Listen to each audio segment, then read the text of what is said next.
Hello everyone and welcome to Sip and Spin's YouTube channel. My name is Skylar and over here is Brittany. Hello. We are back again playing Dream Daddy. The Dad dating simulator. Yeah, I was like the dad game. Daddies. So yeah, this is part 2. Where we left off last time was we were getting ready for a meeting with the English teacher, Mr. Vega. We also slept with Robert last night, so... And we were very hungover. Very hungover. Yeah. Good stuff. Let's dive back in. Let's do it. We do our secret handshake and she's off. I get a little work done at home before I glance at my watch and see that it's almost time for the meeting. I hop in the shower, change clothes, and head on my way. Still a little hungover.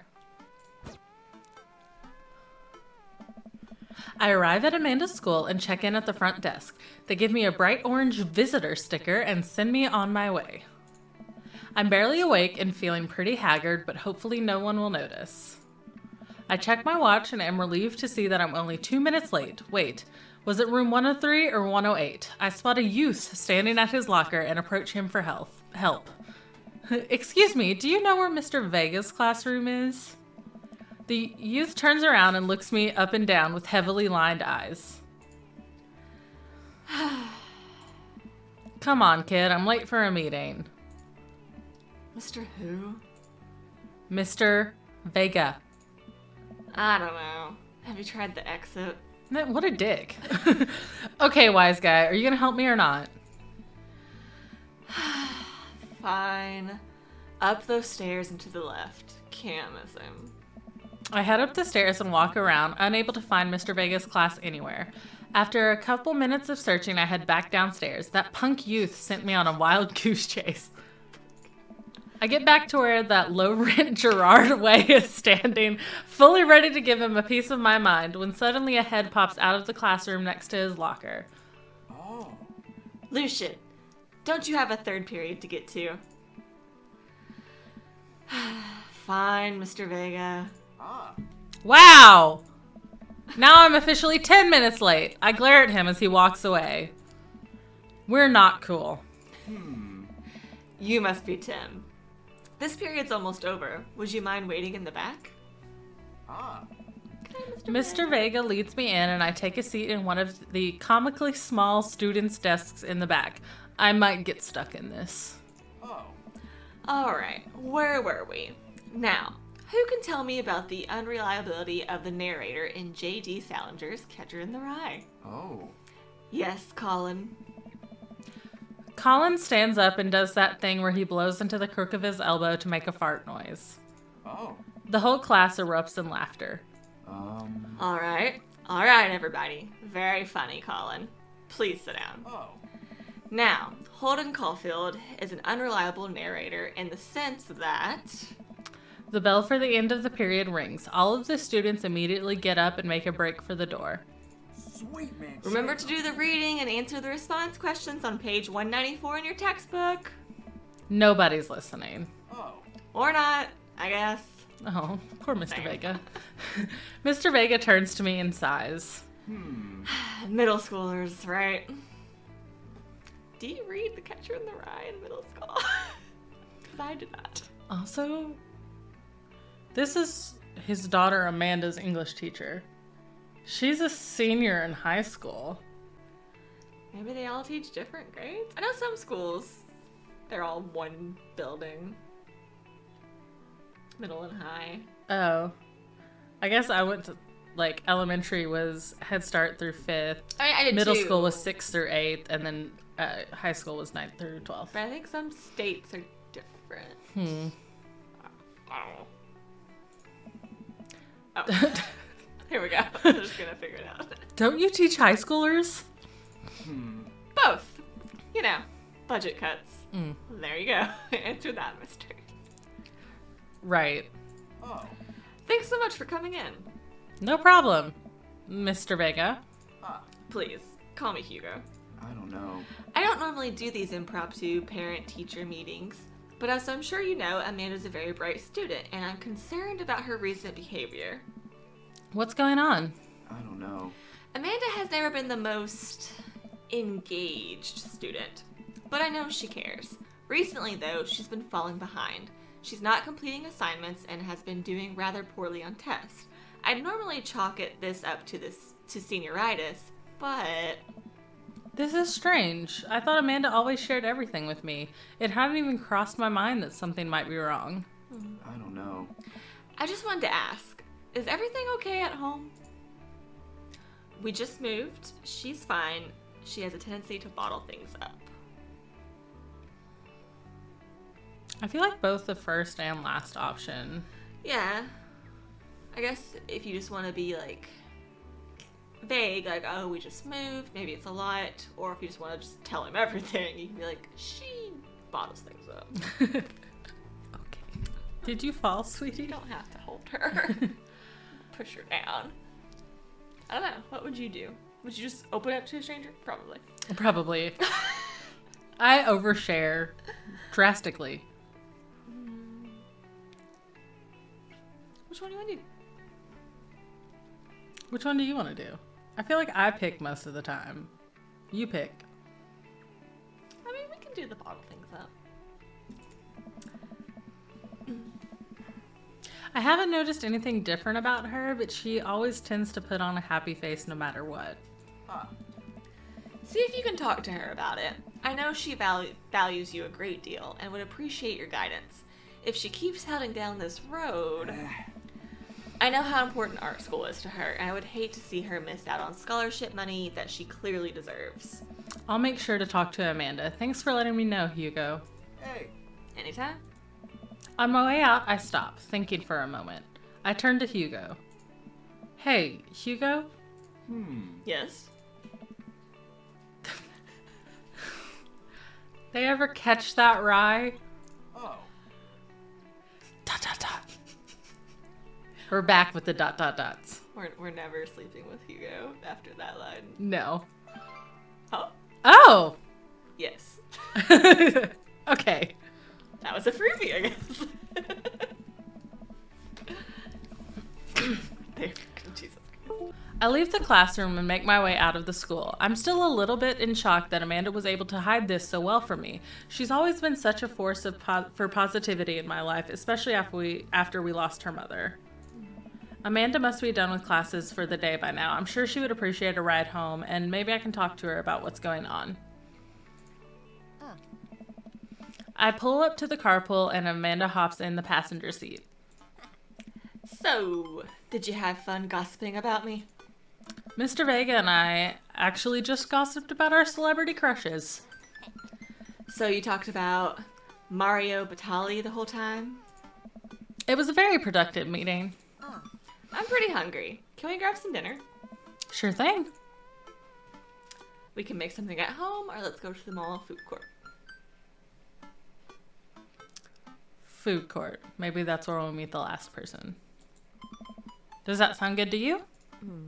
Yeah, sure. Why the mall? Geez, can a dad take his daughter to the mall? Will you buy me things? I will buy you a thing. Singular. Sounds like a deal to me. We drive in silence for a short while. Amanda plays a game on her phone. I should say something. You know, sometimes when a kid gets older, they find that they have to keep things hidden from their parents. And that's okay, because sometimes that's what kids do.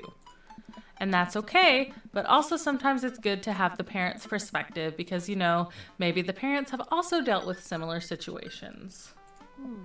And maybe they're a little cooler than you give them credit for. Anyway, what I'm trying to say is it's good to share. Love you. Have you been reading my tweets? You have a Twitter? What? Never mind. Look, sweetie, Mr. Vega said you haven't been participating in class and that you're not turning things in. Oh. I'm fine, Pops. Senioritis and all that. I thought you liked Mr. Vega's class. It's fine. He's fine. We pull up to a stoplight and I eye Amanda. She's still texting. I want you to know that you can talk to me about anything. I can tell that whatever it is, she doesn't want me knowing about it. That's frustrating. I heard Emma R. is going to that fancy art school in California. That's exciting. Yep. Are you bummed that you guys aren't going to the same school? Yep. Amanda keeps texting. She stifles a laugh. What's so funny? I don't think you'd get it. Okay. ... Who you texting? Noah. Who's Noah? My friend.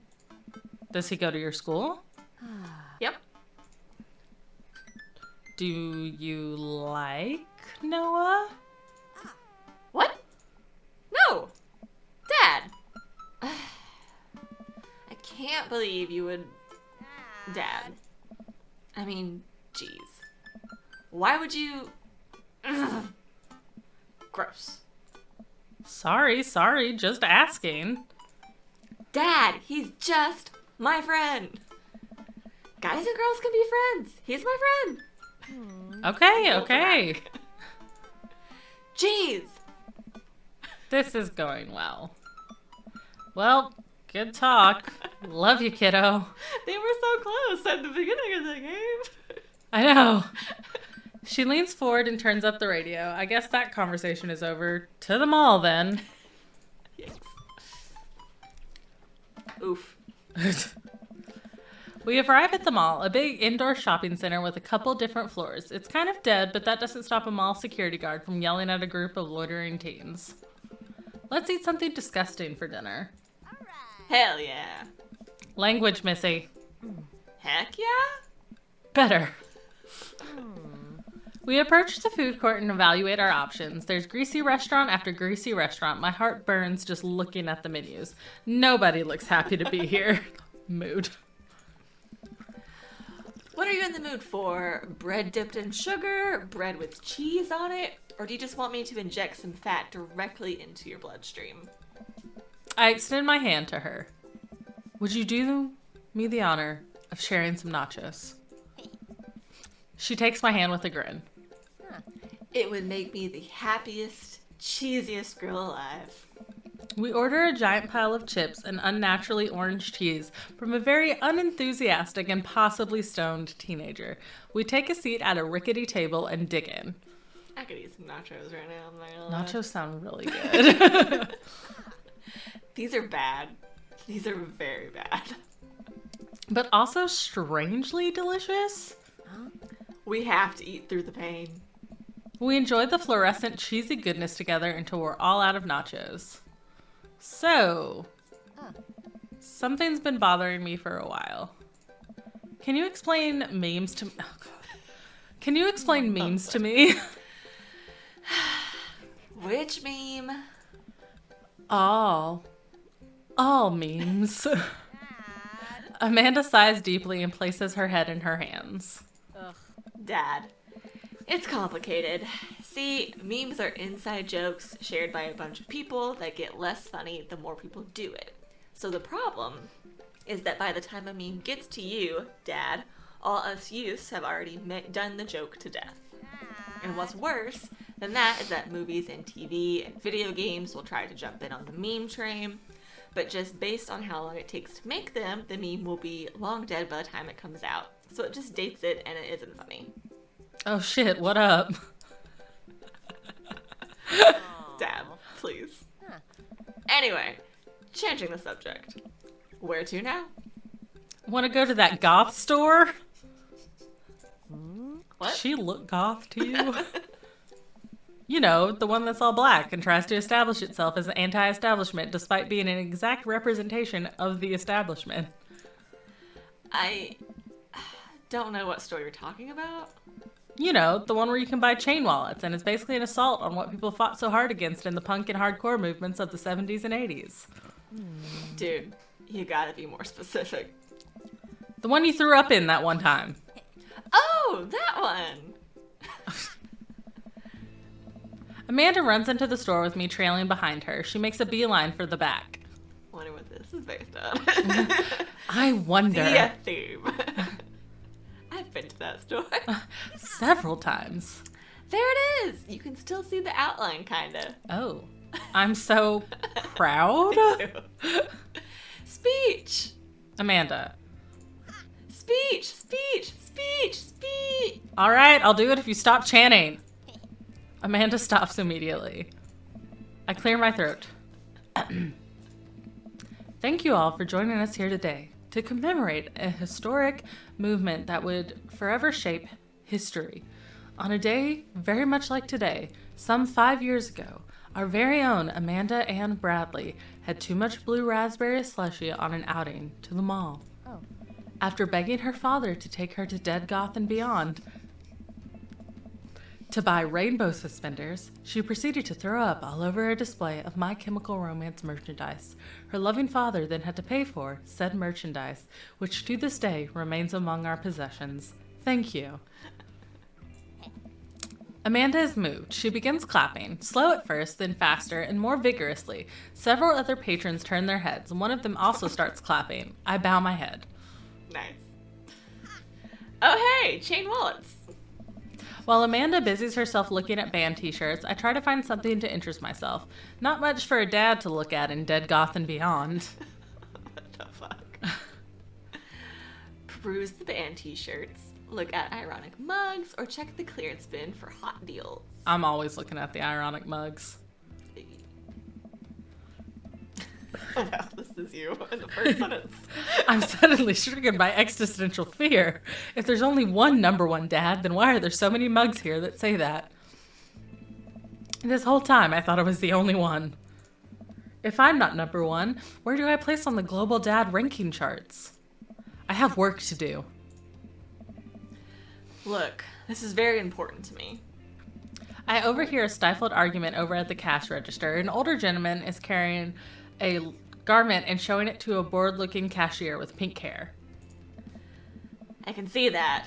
Don't know what to tell you, dude. I just work here.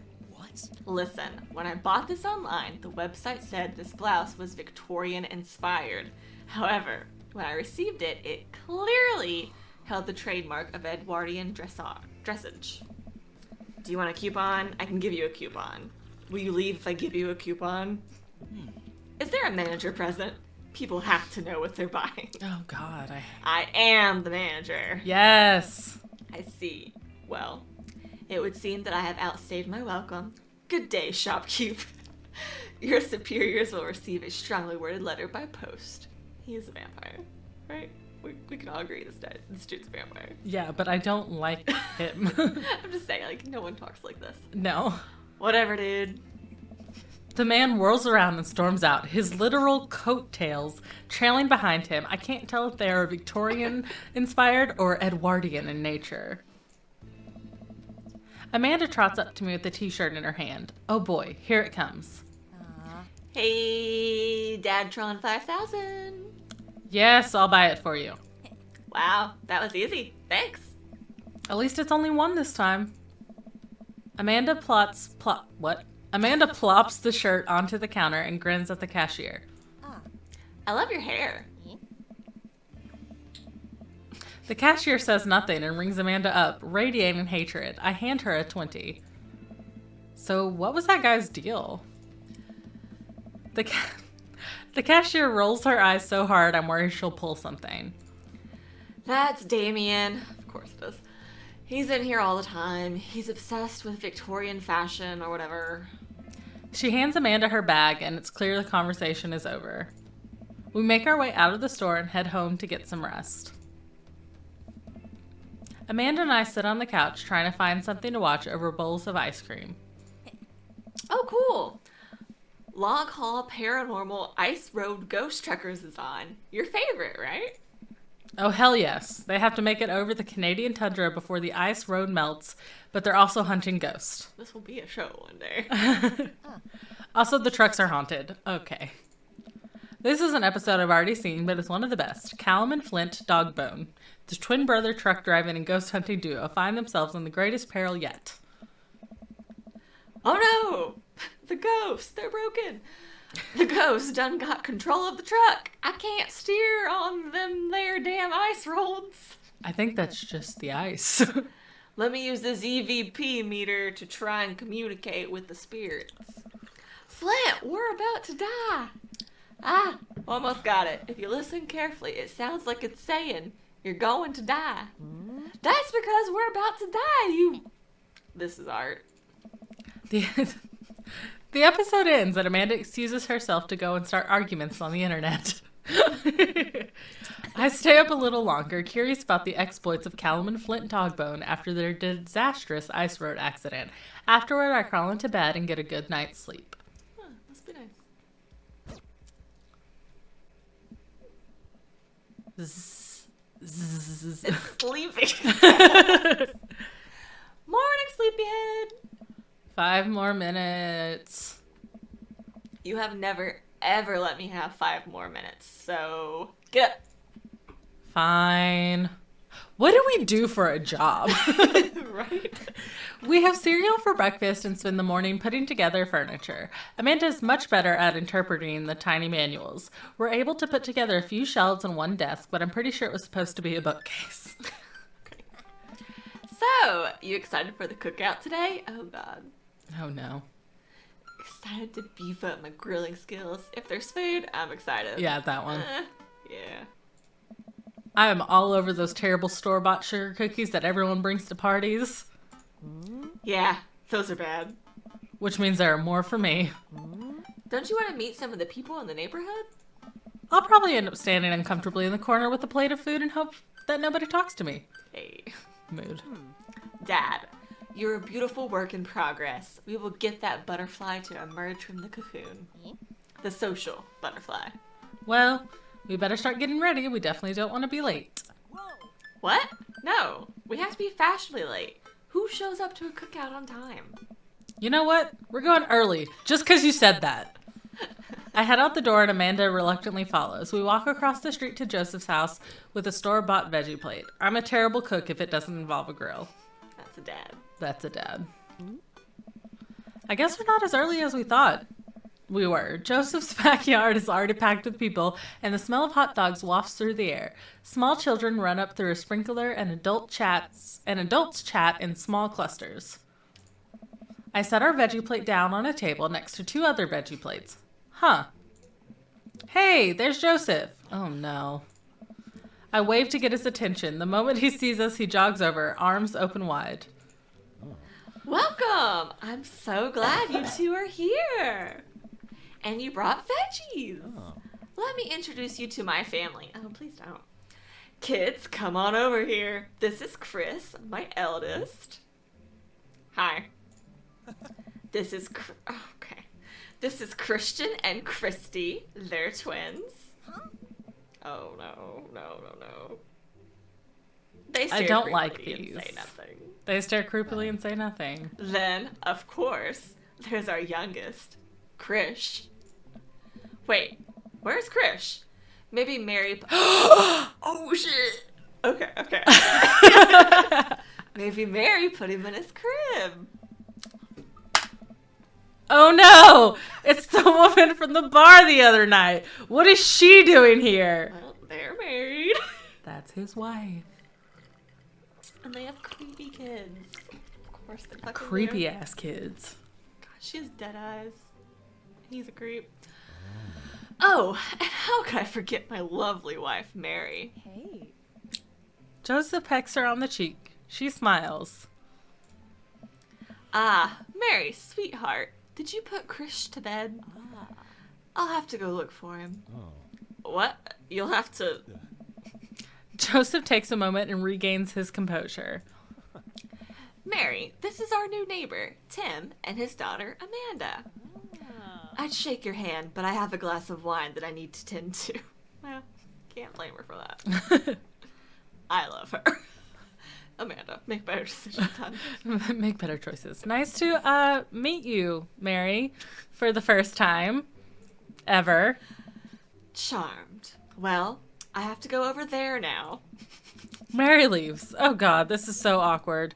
I wonder if Joseph knows. I wonder if Mary knows that Joseph knows. I wonder if Joseph knows that Mary knows that I know. It takes all of my energy not to run away from the barbecue and start fresh in a new city. My wife has a wonderful sense of humor. But please, you two enjoy the barbecue. All the guys are really excited to meet you. Amanda and I mill around and try to find some of the food spread out on the table. I pick at some deviled eggs. Amanda grabs a small paper plate and immediately begins piling it with baked goods. Ugh, I don't want to have to make friends. Come on, Dad. Who are you going to party with when I go off to school? But I don't want to have to do pleasantries. Dad. Ugh, they're going to talk about the weather. Go. Do it. Make a friend. But how could I possibly abandon my only child at a social function? That's bad parenting. This plate of cookies is my new dad. Bye. Amanda shoves me into the center of the yard. Well, here goes nothing. I look around the party and am surprised to see some familiar faces. Isn't that the barista from the Coffee Spoon? Oh dang, Robert's here? Didn't that guy throw a frisbee at my head? Basically everyone's here. Isn't that the guy who was throwing a fit in Dead Goth and Beyond? Isn't that Amanda's teacher? Hey, I know Craig. But wait a second. All of these people live in our cul-de-sac? That can't be right. I'd better investigate. Oh, no, do we have to pick who we want to talk to? Oh. Okay, so it's Robert and Brian, Okay. Matt, Hugo, and Craig, Joseph and Damien. Probably No. not. That's a bad combo. Or Burger Time. I'm kind of going for Robert and Brian. Okay, you like that combo? Yeah. That's a weird combo, but I mean, I'm into it. My two types. My two extremities. Shane and Brian. Shane and Gus. Let's do it.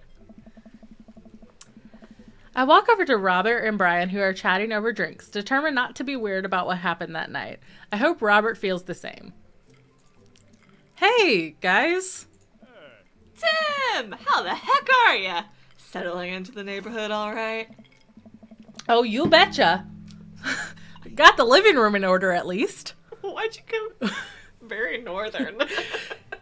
Oh, you betcha. That is such like a Minnesotan Wow, you phrase. betcha. Oh, you betcha. That's great to hear. I've been doing some living room work as well. Finally got the 50-inch in there. The game looks great in high def. Oh, boy. Tim, have you met Robert yet? Yes, I believe we met. Briefly. Dot, dot, dot. Dot, dot, dot. Hey. Robert takes a long sip of whiskey. Yeah, I do. Robert robotically extends a hand. I shake it as he stares unblinkingly into my eyes. Oh God, what does it mean? Same. How's it going? It's good. Robert focuses on the whiskey he's holding. He takes a long sip. Swear to God, this is a Stardew Valley fan fiction in here somewhere. This happened. Yeah, In one of them. I can see this happening. Like, I'm already forming thoughts. You're at the luau. This is what it is. Yeah, this is it. Great! Look at my friends becoming friends. Us dads gotta stick together, you know. Us dads? Robert has a kid? Oh, I didn't know you had kids. Robert continues to stare at me. Jesus, does this guy ever blink? Yep. Dot, dot, dot, dot. Cool, that's cool. We stand in incredibly uncomfortable silence for several moments until... We gotta get off this haunted truck. Oh no, the ghost locked the doors. Daisy and Amanda run up to us, thank God. Quick, hit the emergency escape button. But trucks don't have emergency escape buttons. Then hit the brake, I guess. And then we'll get out of the truck. The imaginary truck. Anyway, we're safe from the ghosts. But how will we ever survive this Arctic tundra? Daisy, you might have to eat me. Are you prepared to do that? I'm prepared to do anything to survive. Savage. That's cold-blooded. I like that. Although I'm not sure I have the materials required to properly cook you. Wait a second. Are you guys playing Long Haul Ice Road Paranormal Ghost Truckers? Yeah. Amanda and I love that show. It's the best. Especially that episode where Callum hides Flint's keys and... Flint retaliates by breaking an ancient cursed urn and sending the spirit after him? Yeah, it's such quality reality television. All right, Daisy, I found us a couple of bugs. They're gonna make a great meal. Lots of protein. Gonna keep us from starving out here in the harsh, icy wasteland. But there's a whole table of food right over the... Daisy, it's a game. We're playing pretend. It's what kids do. Live a little. Amanda gives Daisy a handful of gummy worms from the snack table. They eat them with mock disgust. Let's go find kindling for a fire. All right. Okay. Oh, Robert peaced. Bye, Robert. But not an actual fire. Because we're playing pretend. Now you're getting it. Daisy and Amanda run off. What a cute couple of kids. I turn my attention back to the conversation, but wait, where did Robert go? I skim the party and finally find him in the corner talking to Mary. Does he not want to talk? Man, I've never seen her get along with anybody so quickly. I snap out of my Robert-induced haze. I guess Amanda just sort of has that way with kids. That's kind of amazing. Daisy doesn't really get along with kids her age. It's nice that he's not trying to one-up me this time. Maybe we can have a regular friendship after all. Really? She just kind of keeps to herself. Her teachers say she spends every recess in the library. I think the other kids are intimidated by her intelligence. There it is. I wouldn't worry about it too much. Amanda was shy at Daisy's age too. She used to have a habit of crawling under tables and crying every time we took her to a restaurant. Me too. Sounds like trauma tonight. She bit people too. Oh, okay, same. Yeah, that's you. You did that. Oh, kids, right? Gotta love them. You're required by law.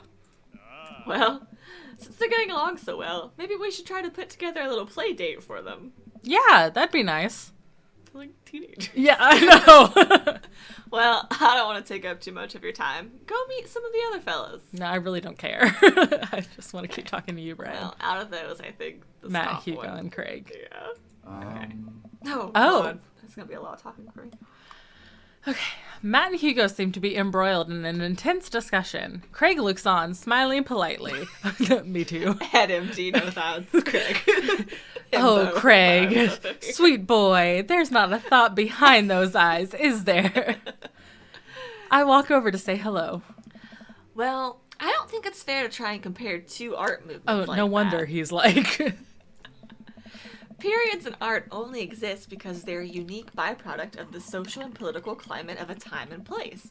And to try and take something like, say, the Rococo period and compare it to the postmodernism in America, you're completely disregarding the context in which a work of art is created. Matt and Hugo seem to be so busy talking that they don't notice me. Craig leans in. Dude, I have no idea what's happening.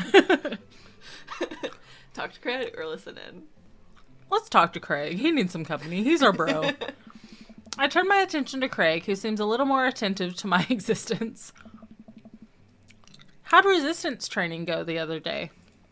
Great! Little River here is a great cheerleader. Aren't you, tiny bro?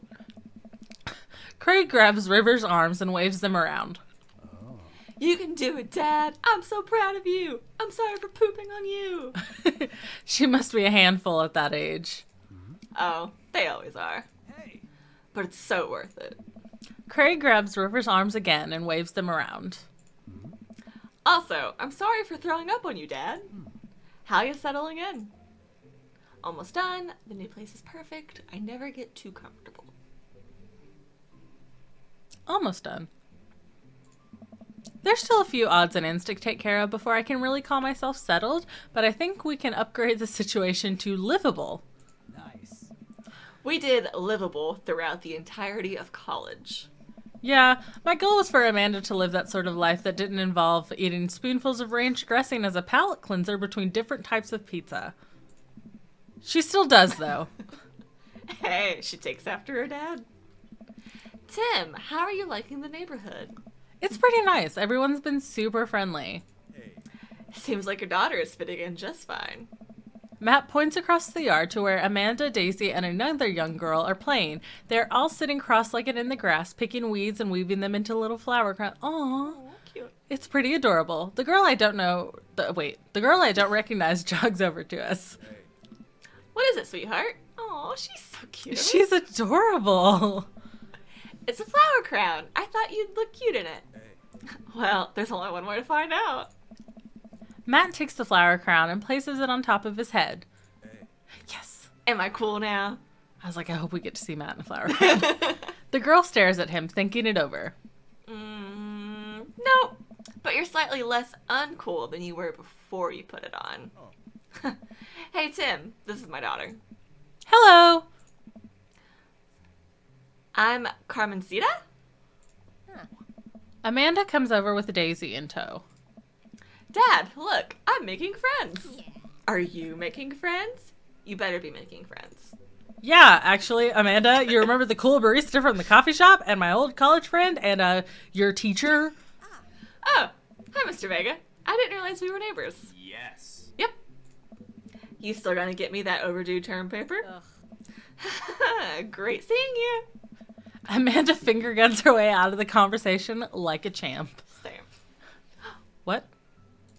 Oh. My bad. She learned the finger guns move from me. I'm very proud. Oh. She's definitely a charmer. Speaking of which, where did my son go? What? Hugo looks around the party. He must finally spot him because his eyes go wide. What? Ernest. Ernest Hemingway Vega. Are you smoking? I fucking love Ernest Hemingway. I know you do. Ernest is holding a lit cigarette. Of course he is. In classic Ernest Hemingway fashion, he needs to have drinking whiskey. alcohol and a cigarette. And the vibes are there.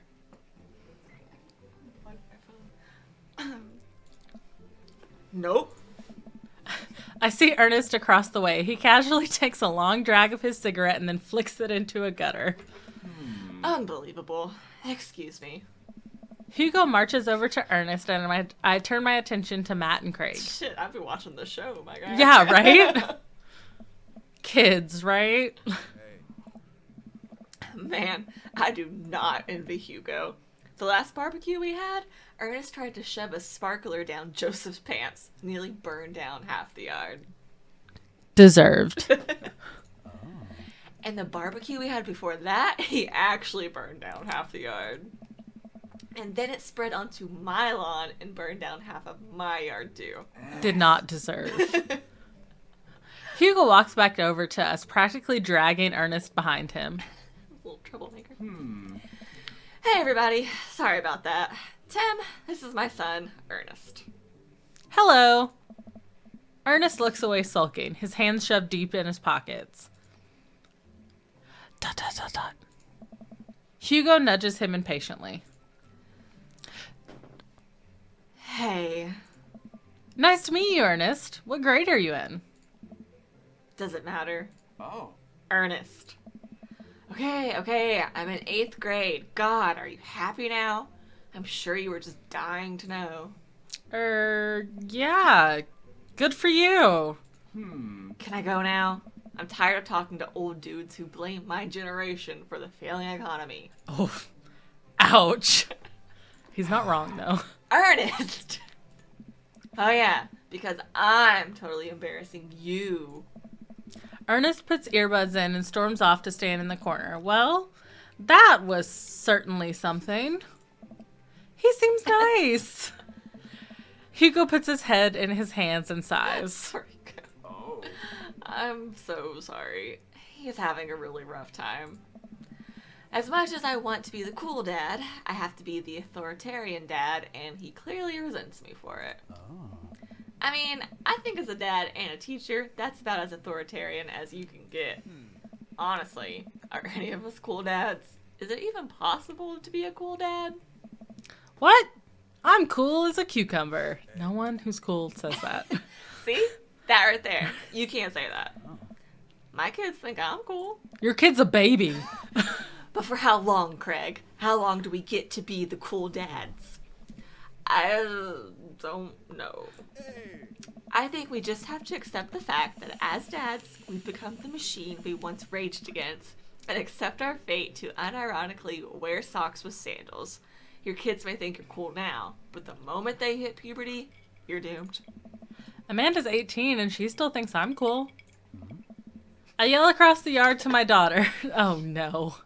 Amanda, I'm cool, right? Amanda just laughs. She keeps laughing. I see your point. Oh. As much as we all want it, I don't think it's as important to be a cool dad as it is to be a good dad. We can't all be best friends with our kids. It just doesn't work. I mean, look at me in earnest. Oh. Our job as parents is to make sure our kids turn out okay. Yeah, you're right. But it'd be nice to have it both ways. Hearing these guys talk about this makes me think of my relationship with Amanda. We get along so well, but there might come a time when it won't be like that. Is college when that happens? Don't let us eat up your time, Tim. Go meet some of the other people around the neighborhood. Okay, do we want to have burger time to recharge before we talk to Joseph and Damien? Or should we reward ourselves for having to talk to Joseph and Damien with burger time? We might as well just get it over with. Let's just get it over with. Okay. I spot Joseph chatting with the guy from Dead Goth and Beyond by the grill. I wonder what they're talking about. I walk over to them. So, I'm curious. Can you walk me through why you had your house painted black? Where do I even start? The house stays warmer in the winter, it provides an artistic contrast to the rest of the neighborhood, and it complements the crimson interior perfectly. It's definitely an interesting choice. They're like that meme that's the two houses next to each other, like the all black house and then like the pink house. Pastel, yeah. Yeah. Yeah. Thank you. I'm very proud of my abode.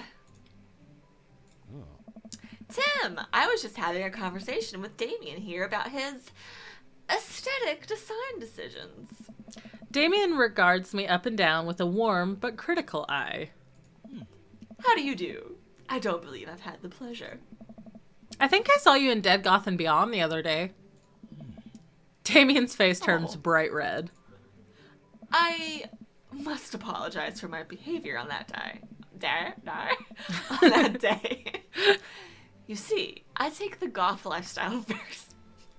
I'm sorry. I can't say that with a straight face. Come on, Brittany. You see, I take the goth lifestyle very seriously. And to be caught in a ruse by such a corporation as Dead Goth and Beyond was profoundly frustrating indeed.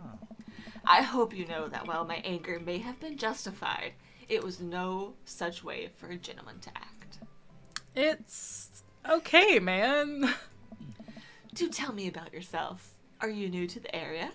Yes, my daughter and I just moved in the other day. She was the one I took to Dead Goth and Beyond. Very good taste on her part. Does she partake in the... Come on. Does she partake in the goth lifestyle? I think for a second. I look over to Amanda, who's hanging out with some of the older kids in the neighborhood. What? Hey, Amanda! Would you consider yourself goth? Amanda yells back. I wouldn't necessarily try to fall under any one specific label, but I guess if I had to choose, I would more describe myself as twee hipster with some normcore leanings. That's a cool though. Pity. Are you enjoying the party so far? Oh, definitely. Thanks so much for putting this on. It's nice to be in a cul-de-sac where everyone is so friendly and welcoming. Yeah. Amanda walks up to the conversation. I also like The Lost Boys a lot. Really good movie. Does that count as goth? That it would, my dear. I don't believe we've had the pleasure of meeting. Damien Bloodmarch at your service. Damien finishes the sentence with a flourish and a bow, producing a single rose and offering it to Amanda. I hate it here. This is so painful. Amanda blushes and returns the gesture with a curtsy. No! My, do you know how to treat a lady? Whoa. Hello, Amanda. They're creepy. I hate them. Seemingly out of nowhere, Joseph's twin kids appear.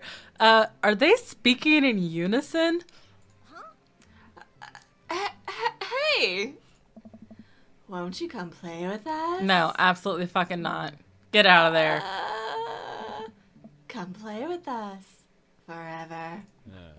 Guys, enough with the creepy twin shtick. We've talked about this. Christian and Christy slowly back away. Where do you think they got that from? Mary pops into the conversation, wine in hand. I don't know. Mary takes a long sip of the wine. Oh. I think I might have taped over a VeggieTales VHS with The Shining. Who knows?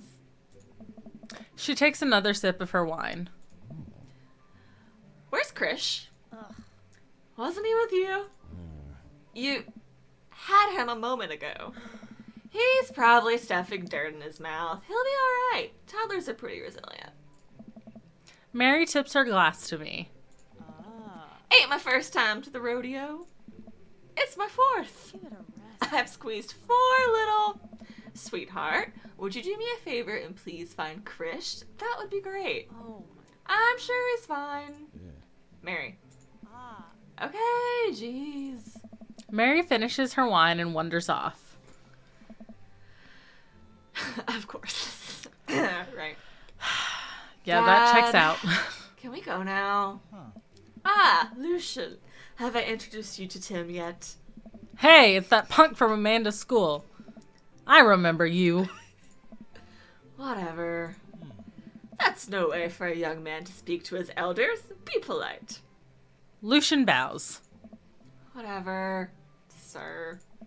Lucian bows again. Mr. Christensen, may I have a veggie burger? So that sir? means one of his sons is named Christian Christensen. Yeah. It does. And Krish Christensen. Christy Christensen. Coming right up, bud. Are you vegetarian? Yep. Make that 2 veggie burgers. Did you know that some people in the Victorian era were vegetarians? They described carnivorous type people as bloodlappers. Okay, so they're not vampires. They're just Victorian. Dad. That's really interesting, Damien. You don't have to lie. Joseph turns to the grill. Just a hint of a tattoo peeks out from the underneath his sleeve. I can't believe I didn't notice it before. It looks like the bottom of an anchor. Whoa. Is that a tattoo? Hey. Yep. I wasn't always a youth pastor, you know. That's so cool. Want to see mine? What? What? Lucian pulls back some rubber bracelets, revealing a lopsided 666 in black ink. How did I not see that coming? My buddy gave me a stick and poke tattoo last week. I think it's healing up pretty good. Lucian. We'll talk about this later. Did I ever tell you about the stick and poke I got? Mm-mm. Okay, so I was 16. It was in my friend's garage. And she gave me a stick and poke, and it was on the inside of my lip, which you can't see it now because it's been so long, it's like gone away, but it said Harambe. Because Fucking Christ. back in like 2015. Right. Because you were very young. Great. Well, it's gone now, so because it was a stick and poke on the inside of my lip. But yeah, that was technically my first tattoo. But when people ask, I'm like, oh yeah, my first tattoo is this one and this one, because those are like real tattoos. No, you heard it here first. That's going to be the title of the video. Skylar's first tattoo was a Harambe tattoo on her lip. On the inside of my lip. It was not like on my lip. That's pretty cool. What's the significance of the tattoo? No, you're a youth pastor. Don't act like you don't know. Well, it's technically an angel number. I don't know. I just thought it looked sick. Yeah, but you know how youth pastors, everything is of the devil. 666 is of the devil. I think his children are the devil. Uh, Well, in my opinion, the only reason you need to get a tattoo is because you want one. Careful though, that number carries weight. Man, Joseph is a way cooler youth pastor than I thought. I just figured youth pastors popped out of the womb with a Bible. I wonder what he did before preaching. And without further ado, let's work some magic. Joseph closes his eyes, takes a deep breath, and gets to work. With the greatest of ease, he sets the patties on the grill, flourishing as he flips his spatula in the air. It's easily some of the best grill work I've ever seen. Oh. Jesus. You guys think this is my first time in front of a grill?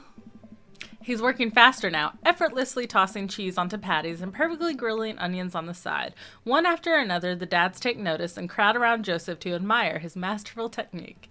What's better than this? Just guys being dudes. Just admiring another man's grilling. You probably didn't know this, Tim, but Joseph's known around here for his grillmanship. He's ungrill-leavable. I love him. I've tried to get on his level, but I just can't catch up. Let us keep studying. He has a rare quality about him. Mustard, we keep talking about this. Can't we just appreciate the artist? I've never seen him make a mistake. Love how Robert popped in just for the pun. Right. Okay, we need to stop. This is getting too cheesy. Please stop. All of the children at the party boo the glorious display of puns in unison. All right, guys. The food's ready. Please form an orderly barbecue. Amanda groans. We all grab our food and hang out, enjoying perfectly cooked cheeseburgers. Hey. Man, it's so wild how all of us dads live in the same cul-de-sac. Kinda nice, isn't it? It feels like there's a real community here. Totally helps when you're just a single dad trying to raise a kid. We're happy to have you here, man. I think you're gonna like this neighborhood a lot. Oh. Plus, Amanda seems to be getting along with all of the kids. If she decides to get into the babysitting game, she'll really make a killing. Oh. Hey, why don't you add us all on Dad Book? Dad Book? Yeah, it's a great social network for dads to keep in touch with each other. We're all on it, so if you ever need to reach out to anyone, it's the simplest way to do it. Sorry, I'm just an old-fashioned dad. Social media goes over my head sometimes. Don't worry, Pops. I'll help you figure it out. The rest of the barbecue goes smoothly. We all trade stories and drink beer as our kids play on the lawn. Amanda breaks up a fight between Carmencita and those weird twins. I think they wanted her soul. Probably. Have we met Robert's kid yet? Oh, well. No, we haven't. Yeah, I didn't think we ever saw him. But we got an achievement. Welcome to the neighborhood. It was on the side there. Hey. Amanda and I walk back to our place as the sun sets over the neighborhood. I'm guessing he's an absent father. It's probably like an estranged maybe child situation. Pretty fun party, don't you think? I mean, I got a burger in me. I felt like I was at a networking event, or wished I could have been playing Paranormal Around Checkers. I mean, I got a burger in me. Sweetie, if I can impart any sort of wisdom upon you right now, and not that this was a bad situation, but if you're ever in an uncomfortable situation, always look for the silver lining. The silver linings get you through to the other side. We ate rockin' burgers today, and it was good. Amen. Well, hey, at least you met some other cool dads. You should hit them up on Dad Book. Maybe I will, if I ever figure out how social media works. Dun, dun, dun. I have a good feeling about this place. Me too, Dad. Oh. Amanda and I arrive home with the remnants of our veggie plate. Seems like nobody was really into the cauliflower. Any big plans for this evening? Actually, yeah. I'm going out with some friends. Oh. Is that okay? Of course. Just keep me posted and be home before midnight. You got it. And be careful. I will. Make good choices. Of course. And call me if you need anything. Dad, you're not going to do the thing where you wait silently for me to come home in the living room with all the lights off, are you? What? No. I've never done that. And I will never do that. Okay. Do you have plans tonight? My plans were kind of to eat ice cream and watch TV with Amanda, but I'll find something to do. I'm gonna... Work on some stuff, see how long I can sleep for, or throw a party. I would probably see how long I can sleep for. Is that what you want to say? I don't know. Say work on some stuff? Yeah. I'm just gonna work on some stuff. Work on some stuff. It's vague. You know, dad stuff. There you go. I'm just relaxing tonight. Have fun, okay? Great. See you later. I watch Amanda drive off into the night. I really do hope she has fun. I plop down in front of the TV and turn on some Wine and Dine Mastermind with celebrity chef Gavin Chapman. Looks like Gavin's making a roasted rack of lamb with rosemary mashed potatoes. I'd love to be able to cook like that, although I think if I was actually good at cooking, I'd use my powers for evil, like just making baked Alaskas all day instead of any food of real nutritional substance. Man, Gavin Chapman just caught that thing on fire, but he meant to do it. What a professional. I lose track of time as I blaze through several episodes of Wine and Dine Mastermind, and also one episode of some cooking show called Meat Hell. I'm not even sure what that one was about. It was just a lot of yelling. I glance at my watch. Man, it's almost midnight. I should check in with Amanda. I sent a text. Hey kiddo, you good? I wander into the kitchen as I wait for a reply. Amanda's phone is almost always in her hand, so I'm sure she'll respond soon. Unless she's driving home now, in which case I hope she doesn't respond soon because I definitely taught her better than to text and drive. I reach into the freezer and grab an ice cream sandwich. It's a little late for this, but I think I earned it after a long day of socializing. Same. I check my watch again, and then my phone. Nothing yet. I don't know. Okay, see, now I'm worried. Do I call her? Do I call the cops? No, it's too soon for that. I'll just send her a gentle reminder text. What's up? Half an hour passes. Now I'm really worried. The episodes of Gavin Chapman's Meat Hell are not only assuaging my anxiety, but possibly exacerbating it with all the yelling. So I keep pacing around the house, waiting for her to come back. Why didn't I find out where she was going? Who was she even with? Why don't I know any of her friends' phone numbers? Why don't I even know any of her friends' full names? Who is Emma P? I decide to send her another text. Amanda, please text me and let me know you're okay. I can't help but think of all the awful things that could have happened to her. Oh, thank God, it's her. Amanda opens the door and shuffles in. Finally, she's back home. I'm glad she's okay. What's up? Sweetie, thank God you're safe. Yep. But now that I know she's okay, I'm really mad. Why didn't you answer my text? Amanda pulls her phone out of her pocket. Oh, whoops. Guess I didn't see those. She starts to walk to her room. Amanda Ann. Whoa, we're pulling out the middle name now? Amanda, you came home an hour and a half after your curfew, and you didn't respond to any of my texts. You really freaked me out. I was about to call the cops. Dad, you're seriously overreacting. You're not gonna be like this when I go off to school, are you? I don't like your attitude. I have a right to be concerned. I was scared. I have a right to be concerned. Okay. That's fair. You're my only daughter. Well, I can't give you a play-by-play of everything I do all the time. I'm 18. You shouldn't even be giving me a curfew in the first place. I sit down on the couch and put my head in my hands. I feel very tired all of a sudden. You really scared me. Just please don't do that again. Dot, dot, dot. All right. I'm gonna go to bed now. Amanda closes the door to her room and I head to mine. Jeez. As I'm falling asleep, one thing she said keeps echoing in my mind. You're not going to be like this when I go up to school, are you? I thought this was about dating dads. I know. Daughter-father relationship. I didn't expect this, deep emotional, The heavy stuff. But then the music kicks in. It's all okay. It's fine now. It's daytime. Nothing bad happens in the daytime.